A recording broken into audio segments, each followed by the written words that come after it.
अस्सलाम वालेकुम फ्रेंड्स, मैं शिराज मित्रा और आप देख रहे हैं यूट्यूब। एक सवाल जो अक्सर किया जाता है कि आज जब आलम इस्लाम पूरा तबाही के दहाने पर खड़ा है, तबाह बर्बाद किया जा रहा है, तो ऐसे में अल्लाह ताला मुसलमानों में क़यादत को कैसे भेजेगा? ये कैसे मुमकिन होगा कि वो बशारतें जिनका वादा मुसलमानों से किया गया है, अल्लामा इकबाल ने जो फरमाया है कि लिया जाएगा तुझसे काम दुनिया की इमामत का, तो पाकिस्तान उम्मत मुसलमा का दोबारा है या किस तरह होगा? क्योंकि तरीक़े इस्लाम में खिलाफत उस्मानिया के आगाज़ और रूज में एक शानदार किस्सा नसीहत मिलती है। आजकल अरसू ड्रामे की वजह से लोगों को खिलाफत उस्मानिया के आगाज़ के बारे में थोड़ा बहुत अंदाज़ा तो है, लेकिन उसका पूरा पस मंज़र मालूम नहीं। आए आज आपको हैरत अंगेज किस्से के बारे में बताते हैं। मुसलमान तहजीब जिस दौर में अब्बासी खिलाफत अपने आखिरी दौर में थी, उस वक्त मुसलमान तहजीब मुकम्मल जवाल और गिरावट का शिकार हो चुकी थी। मुसलमानों में इंतशार था, फसाद था, दीन उनके हाथ से जा चुका था, कौमियत, लसानियत, फ़िरका वारियत पूरी उम्मत मुसलमान तकसीम हो चुकी थी। जगह जगह कमज़ोर मुसलमान रियासतें खड़ी हुई थी। और ऐसे में जब मुसलमानों ने तौबा करने से इनकार कर दिया, तो अल्लाह ताला का अमर नाज़िल होता है कि अब इस मुसलमान मिल्लत को साफ कर दिया जाए और इसको हटाकर इसकी जगह पर एक नए ताज़ा खून के साथ एक नई मुसलमान तहजीब की बुनियाद रखी जाए। इकबाल ने इसी पर फरमाया था कि तमूर और चंगेज फितरत होते हैं, ये अल्लाह की तरफ से भेजे हुए ऐसे वजूद होते हैं जिनका काम मुसलमान मुआशरे में जो फसाद फैल चुका होता है उसको ख़त्म करके अपनी तलवार से एक ऐसी जगह फराहम करना होता है कि जिससे नए पौधे फूट सके, नई सल्तनतें कायम हो सके। पूरी मुसलमान दुनिया में इस कदर फसाद था, इस कदर जवाल था कि अब उन पर तकरीबन तौबा दरवाजे बंद हो चुके थे। मंगोलिया से चंगेज खान निकलता है और आंधी और बबूले की तरह उनकी फौज लाखों की तादाद में पूरी मुस्लिम तहजीब को रोनते हुए गुजरना शुरू कर देती है। समरकंद और बुखारा एक तमाम मुसलमान तहजीब को जाकर राख करता है, फिर ख्वाज़म शाह की पूरी सल्तनत को तबाह बर्बाद करता है और फिर बढ़ता हुआ बगदाद के दरवाजे पर आ पहुंचता है जहां अब्बासी खिलाफत होती है। उसके आसपास सल्जूक़ हुक्मरान भी होते हैं और यूबी भी, और फिर वो छोटे छोटे कवानीन और मलाइक जिनकी हुकूमतें होती हैं वो भी होते हैं। इस सारे तूफान के नतीजे में एशिया वस्ती से एक छोटा सा कबीला निकलता है जो ततारियों के मुकाबले का जिसके मुश्किल से 150 से 200 खैमे होते हैं। इस कबीले के लिए यह मुमकिन ही नहीं होता कि वो ततारियों के लाखों के लश्कर का मुकाबला कर सके।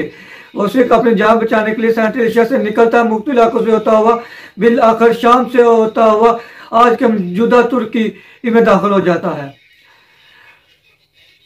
एक जानब उनकी पुष्पा ततारी होते हैं, दूसरी तरफ सलीबी। इस माहौल में जो आज आप ड्रामे में देख रहे हैं, उनका एक शेर और दलेर शहजादा अरसरुल और उसका समझदार बाप सुलेमान शाह, वो अपने कबीले को लेकर जुर्रत और दलेरी के साथ लड़ते हुए अपना रास्ता बचते हुए, ऐसे में चारों तरफ उनकी मुस्लिम दुनिया में तबाही मची होती है।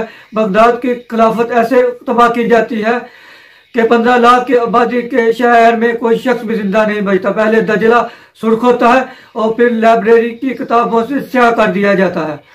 इस सारी तबाही में जब पूरी मुस्लिम दुनिया तबाह बर्बाद हो जाती है, कोई एक क़यादत हुक्मरान सल्तनत बाकी नहीं रहती।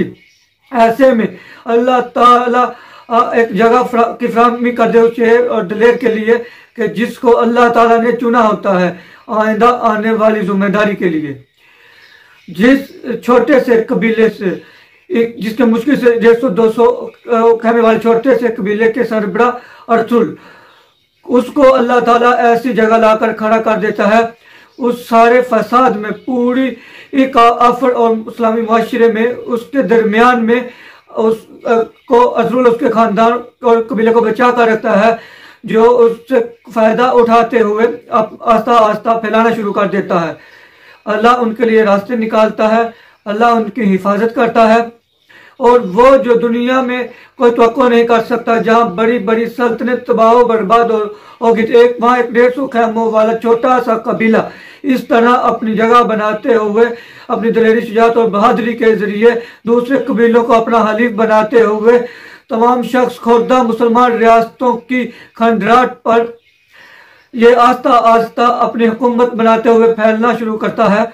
और 150 साल के अरसे में अर्तुगरुल का बेटा उस्मान और उस्मान के बाद आने वाले सल्तनत उस्मानिया के सलातीन आहिस्ता आहिस्ता इतनी ताकत हासिल कर लेते हैं। 150 साल के अरसे के अंदर के पूरी मुस्लिम दुनिया की क़यादत उनकी जानब देखना शुरू कर देती है। 1453 में इस्तांबुल का शहर फतह होता है और उसके बाद बिला शिरकत गैर पूरी मुस्लिम दुनिया की क़यादत उस्मानी तुर्कों के पास आ जाती है। और उसके तकरीबन 100 साल के बाद खिलाफत का मरकज भी जब बगदाद ख़त्म हो जाता है, मुसलमानों को खलीफा की जरूरत होती है। उस वक्त ये फैसला किया जाता है तमाम मुसलमान दुनिया के उलमा की जानिब से कि आज तुर्क तलवारें मुसलमानों की इज्जत और आबरू और हरमा शरीफैन की दफा कर रही हैं, लिहाजा खिलाफत का मनसब भी तुर्कों की जानिब भेज दिया जाए। आज भी मस्जिद नबवी में जो संगे मरमर का मंबर लगा हुआ है वो सुल्तान मुराद का भेजा हुआ है, जो 1517 में उन्होंने इस्तांबुल से मस्जिद नबवी की जानिब रवाना किया था। और उसके बाद अगले 400 साल तुर्क तलवारें उम्मत मुसलमान का दिफा। पूरे किस्से से हमें सबक क्या मिलता है?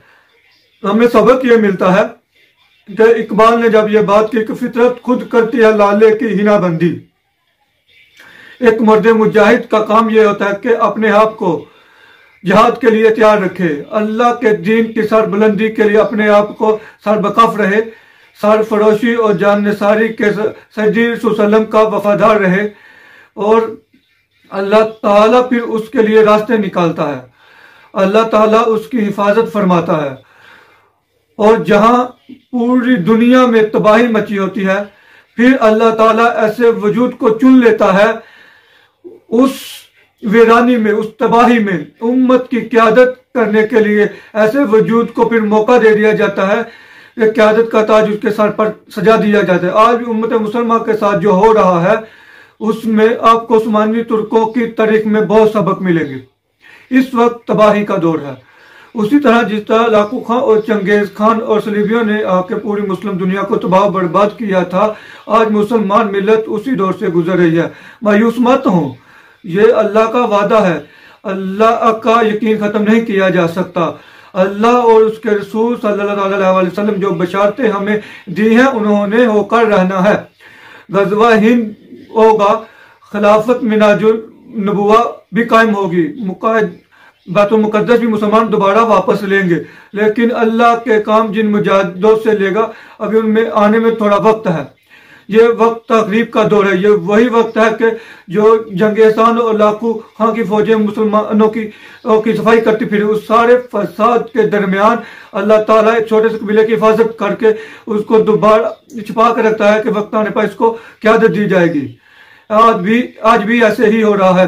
पूरी मुस्लिम दुनिया में जो तबाही है, आपको शायद इस वक्त वो मुसलमानों की जमात नजर ना आए क्योंकि अल्लाह ने उसको छुपा के रखा हुआ है। लेकिन वक्त आने पर चाहे वो पाकिस्तान के मुजाहिदीन हो, पाक फौज हो, अफगान तालिबान, तुर्क मुसलमान हो, जहाँ सब इकट्ठे होकर एक जमात बन जाएं, अल्लाह ताला के अपने राज हैं जिन पर उसने इस वक्त पर्दा रखा है। लेकिन आप इत्मीनान रखें, आने वाले वक्तों में जो वादे और बशारतें मुसलमानों से कर दी गई हैं वो होकर रहेंगी। हमको फिर सबक पढ़ना है शुजाअत का, अदालत का के लिए जाएगा हमसे काम दुनिया की इमामत का। फिर इकबाल ने जो नसीहत मुसलमानों को की थी, अब अल्लाह ताला जिस जमात से काम लेकर उसको है तुर्कमानी भी होगा, जहन हिंदी भी, लुत्फ के अराबी भी होगा, यानी ये तमाम मुसलमान तहजीबें जब मिलकर इकट्ठी होंगी इंशाअल्लाह। फिलहाल हमारी सफाई हो रही है। अल्लाह के राजों को समझे, अल्लाह के निश्चर उसने छोड़े हुए हैं जो मुसलमानों को मजबूर करे कि मुसलमान लौट कर अल्लाह के दीन की तरफ आए। उम्मत गाफिल हो चुकी थी, लोग دنیا قحط الموت میں مبتلا ہو چکے تھے. آج اس کو تنبیہ کی جا رہی ہے, آج اس کی صفائی کی جا رہی ہے, لیکن انشاءاللہ آنے والے وقتوں میں ایک شاندار مستقبل ہے. اپنے آپ کو تیار رکھیں, شیروں اور دلیروں کی طرح اپنے آپ کو تیار رکھیں. ایسا نہ ہو کہ جب وقت آئے تو مسلمان خوف زدہ ہو کر, گھبرا کر اللہ کے اس فضل کا انکار کر دیں جو اللہ آپ کی جانب بھیج رہا ہے. اللہ ملتے ہیں اگلی ویڈیو میں, تب تک کے لیے اللہ.